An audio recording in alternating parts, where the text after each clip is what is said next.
fresh every Tuesday for MSPs around the world. This is Paul Green's MSP Marketing Podcast. We're talking cybersecurity in this week's summer special, and I have a true expert for you on all the things that you really need to know about right now. Paul Green's MSP Marketing Podcast. Hi there, I'm John Douglas. I'm the Technical Director and Head of Incident Response at First Response. And you were one of the wonderful people that I met at the SuperOps Super Summit, which was a conference in London in the UK several months ago now. And I was introduced to you after the event, and I can't remember the exact words that someone said, but it was something along the lines of, this guy here, John, he's the MSSP that MSPs turn to when they have a major cyber security problem. That's just a fascinating way to be introduced to anybody. Tell us a bit about your career, John, before you talk about what you do now and how you help MSPs. What's your background? How did you get into this kind of position? That goes back a very long way. So originally I'm from New Zealand, and I was studying IT at university when IBM released the very first IBM PC, the one everybody remembers with the Charlie Chaplin ads and so on. I worked on VAX 11780s and other sort of large mainframe systems and things in New Zealand. I moved to Japan, working for Yamaha as a programmer after I finished my degree in New Zealand. And I was designing computer software for designing motorcycles for Yamaha. I spent a bit of time working for a translation company in Nagoya in Japan, then moved to Tokyo, where I started working for a French investment bank, doing basic IT support across the trading floor in Japanese, English, and in French. After a little while there, I discovered a way of reorganizing our network that meant that we could get data into the traders, 2 milliseconds faster than the guys down the road, which, in investment banking makes a huge difference. So the architecture team in London transferred me to London on a 2-year secondment 25 years ago. And I've kind of been here ever since. So I worked for the bank for another 6 years in London, designing Active Directory security architectures and structures. And after a very nasty merger where it became an unpleasant place to be, I left and I started working for the Metropolitan Police as a forensic scientist. I did a master's degree at Cranfield in forensic science, and then spent the next 10 years chasing pedophiles around the internet, doing human trafficking investigations and murders, rapes, drug investigations, all kinds of stuff that involved computer forensics. And then in 2012, with austerity and so on, I left, and with some like-minded colleagues, we formed First Response, primarily to do digital forensics and litigation support for civil cases. But we very quickly got pulled sideways into doing incident response and helping companies that had been the victim of a cyber attack and how to respond to that and remediating and recover back. And that's kind of brings us up to date. What an amazing career. And I definitely want to come back onto First Response and the work that you're doing now and cybersecurity, but I have to delve back into some of that career. So first of all, what was it like working in Japan? I've actually been to Japan. There are very few Westerners that I know that have been to Japan. You're about the third or fourth person that I've spoken to. But what was it like living there and working there? Well, to begin with, it was pretty tough. So I was working for Yamaha, and the Yamaha factory is out in the middle of nowhere. It's kind of out in the fields, miles away from Tokyo. And I spoke no Japanese whatsoever. So on day one, they took me to the factory and said, took me to the line, and I thought, oh, excellent, I'm going to get a tour of the factory because I'm into bikes and rebuilt engines, and so I know my way around. And I thought, I'm going to get a factory tour. Anyway, they put me on a position in the line and then said, today, Douglas-san, please put clutch in engine. And I thought, what? Hang on, me putting clutches in engines? That's not right. Anyway, long story short, after a quick conversation with a translator, it turns out that everybody that joins Yamaha and pretty much any of the big makers in Japan, you spend the first 3 months of your career, regardless of whether you're in graphics design or accountancy or whatever, you work for 3 months on the line, kind of like Army basic training. So that was a huge, interesting experience. And that's pretty much where I learned to speak Japanese in that day-to-day interaction. And that became really helpful in the time that followed. I bet. And I bet you could also change your clutch on a motorcycle as well, which I'm sure would come in handy at some point. Let's look at the digital forensic part of your career. So you were with the Metropolitan Police, which is the police force in London here in the UK. I mean, that must have been an insane job, because we're talking fairly recently. I think you said you left in 2012. So less than a decade ago that you left that. And I imagine that that was when the internet was really evolving fast. So you must have been constantly trying to keep up with how criminals were hiding things from the police. Yeah, indeed. And forensics is an arms race, very much so, a technological one.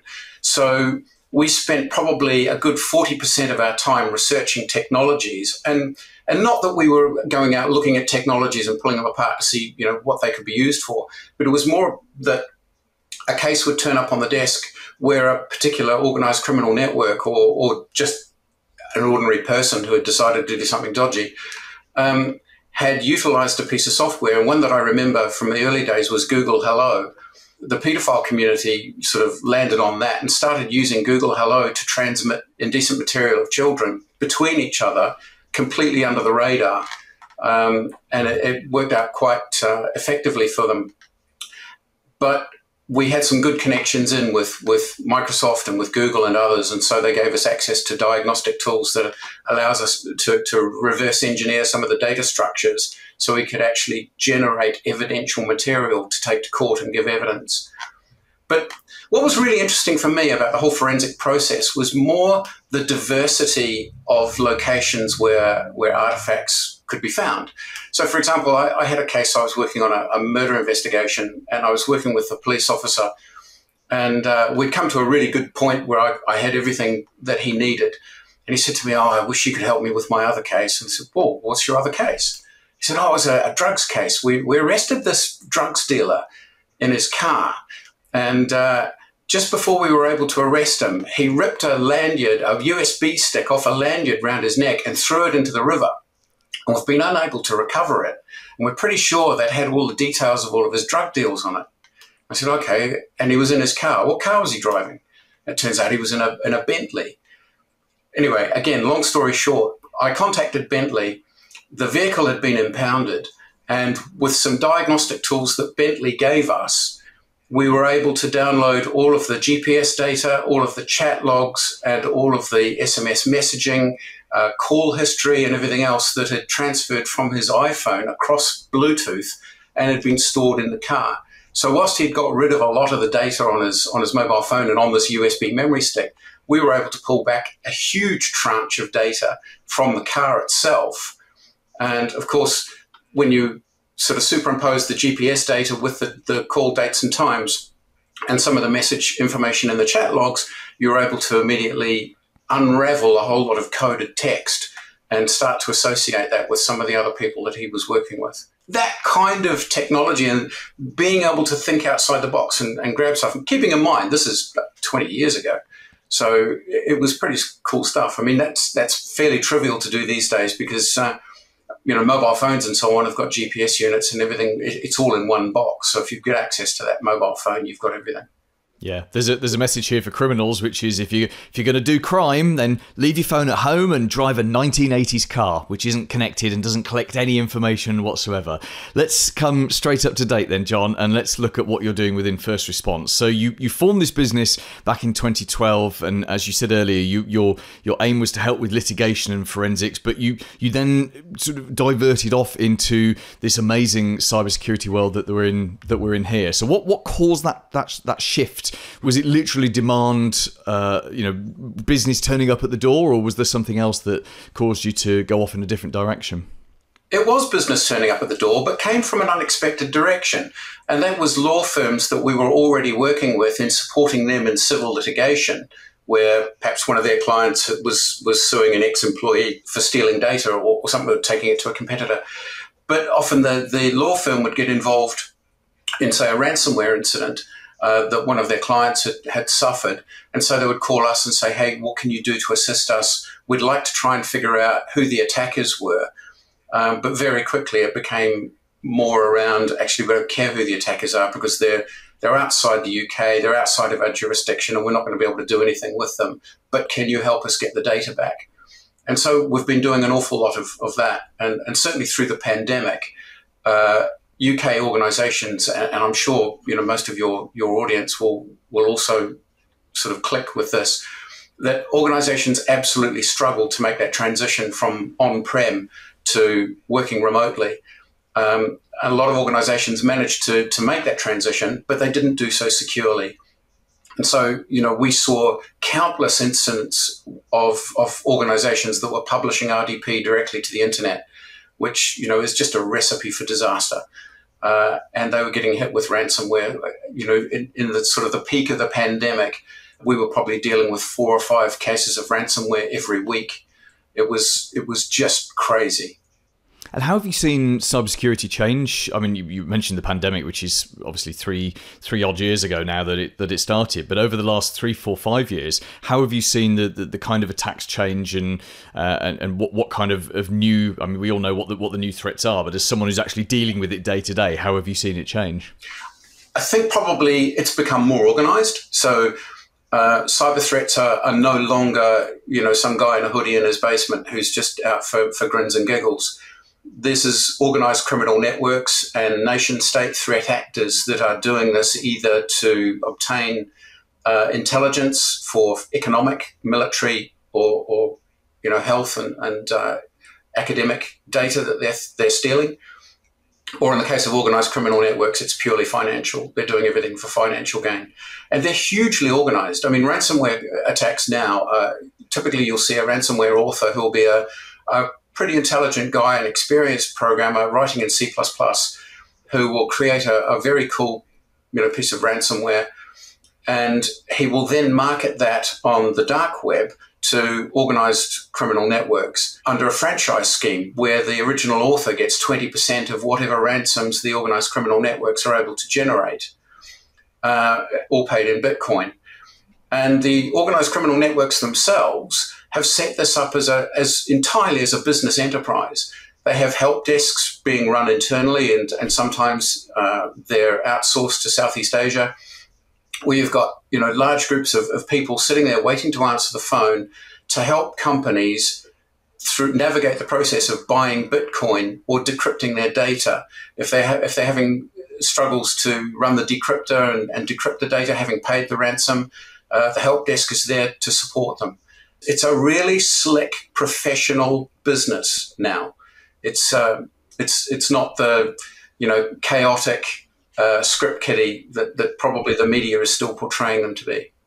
Yeah, and which then begs the question: what do you think I mean, this is very much a crystal ball question, but you're at the cutting edge here. What do you think is going to change in the next 2 to 3 years? Well, everybody's talking about AI, and I have to agree with one of the speakers at the conference that we were at in London recently, that AI is neither artificial nor intelligent. It's just neurological language processing. It's nothing particularly clever, and we can see from some deeper analysis of ChatGPT that it looks pretty amazing on the surface, but when you start to dig into the detail of it, it's actually quite inaccurate. It's giving misleading and false reports. Because I do malware reverse engineering as an ex-programmer myself, I'm always interested in some of the, not just hacker forums, but also some of the hacking YouTube channels and so on that describe how they're using ChatGPT to help them write code, and in some cases, code that could be used maliciously. And in every single instance, they're saying there's huge functions and sections of code here that are either wrong or are simply missing, and the code will not operate as requested. Now, it might be that either the ChatGPT is not clever enough to do it properly, or that somebody's coded it in such a way to not provide those results. I think it's more likely to be the former than the latter. The one thing that we can guarantee with cybercrime and with the threat online is that it will continue to evolve, that law enforcement are doing an enormous job to try and keep up with the technological change, but it is definitely an arms race. And I even see it in my field of digital forensics. When we're trying to analyze artifacts, we're always one step behind the criminal. So, a new tool will become available on GitHub or will be released by a third-party developer. and they'll start using it for criminal purposes. We then have to take that tool, reverse engineer it using tests and test data to try and figure out what it's doing and how it's working in order to determine where the artifacts will lie that we can then use in our investigations. So there's always a delay, and even the large companies that make forensic tools for law enforcement around the world struggle with exactly the same problem. You've got UK government at the moment trying to put through legislation that will weaken encryption such that law enforcement is more easily able to understand what would-be terrorists and other subversive people are communicating about. But that, there's a huge conversation there just on itself, really. It's not a good look either for the government or for personal privacy. But the evolution of cybercrime and the way that threats against the UK evolve will continue unabated. We've already seen that with the Ukraine war, almost within weeks of the UK pledging support for Ukraine in quite loud terms, that attacks went up from around 300 to 350 attacks per day to now well over 3,000, almost 4,000 attacks per day in a 24-hour period. And those are all just from the territory of Russia. In the last few days, the NCSC and GCHQ, the primary intelligence gathering organisations for electronic communications in the UK, and the NCSC, which is a kind of a cyber advisory group as part of GCHQ, have warned that UK national critical infrastructure organisations like the power grid, national rail, gas and water suppliers and so on, that national critical infrastructure, are being targeted actively by Russian threat actors, and that we need to pay attention to that. Yes. I'm going to date this interview, John, because we never normally we record these interviews quite far in advance of the podcast. But you and I are speaking towards the end of April, so whenever this is broadcast, I just want to put that date on there because I have a feeling that cybersecurity is going to move on in just the 2-3 months between time of recording and broadcast. One final question for you, and then we'll talk about what you do with MSPs. What's the phone call that you dread getting? What's the piece of information that you know is going to keep you awake tonight? There are varied and many. The biggest one is when a company calls us to say that they've been the victim of a ransomware attack, that all of their backups have been trashed, and that they've got no logs. It gives us almost no scope for remediation, and it gives us very little scope for making any determination as to who's responsible. And I'm sure that there are many MSPs that would perhaps give a very similar answer. But we did open this interview by saying that you're the guy that MSPs call when they're in trouble. So tell us what you do with MSPs. How do you help people? What's a typical case for you, like a case scenario? Again, it's typically it's an incident of some sort, and it can be anything from, a disgruntled employee who's decided to sabotage the internal systems because he has some knowledge or she has some knowledge of them. It may also be the case that, a sexual harassment claim has been raised to HR in a client of the MSP, and they've been asked to go in and have a quick look and see, is there any data there that substantiates the claim? Now, the wise and wily of the MSPs will understand that the moment you start getting involved in those kinds of investigations, you're putting yourself you're putting your neck on the chopping block, so to speak, evidentially, because everything that you do at that point can potentially be called to if that process winds up at a tribunal or at court. If it becomes serious enough, then the MSP can be compelled to give evidence at court about what they did and how they did it. And if you don't have a forensics background and don't understand the implications of what you've done, for example, just powering on a Windows PC will change 600 dates and times. Wow. So that's 600 pieces of evidence that are now lost forever. Digital evidence is quite fragile. So knowing how to deal with it is important. So we work with a number of MSPs where, in the event that they have some kind of incident that potentially could get sensitive, either for internal political reasons or just because it may potentially involve some criminal action, then at that point they'll say, hey, listen, can you guys have a look at this for us? And that gives a sort of at arm's length third-party independence to the entire process. which makes life much easier. And obviously, everything that we do, we handle data evidentially, and we're able to give evidence at court as expert witnesses. We've done that for many, many years. I'm really comfortable in that process. Yeah, no, I can imagine. John, thank you so much for your time on the podcast today. Just finally tell us, what's the best way to get in touch with you, and what's your website address? Probably the easiest way is simply to go to our website, which is www.first-response.co.uk.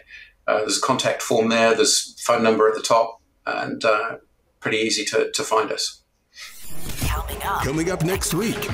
Hey, I'm Scott Riley from Cloud Nexus. Join me on Paul's podcast, where we're going to be talking about how I managed to run one of the fastest growing MSPs in the UK without having a single help desk technician. And I get to sleep at night and get weekends off too. Scott's genuinely so funny, and he has such great stories to tell as well about how to grow your MSP. He is a big thinker, and that's why he's the subject of our final summer special next week. Join me next Tuesday and have a very profitable week in your MSP. Made in the UK. For MSPs around the world. Paul Green's MSP Marketing Podcast.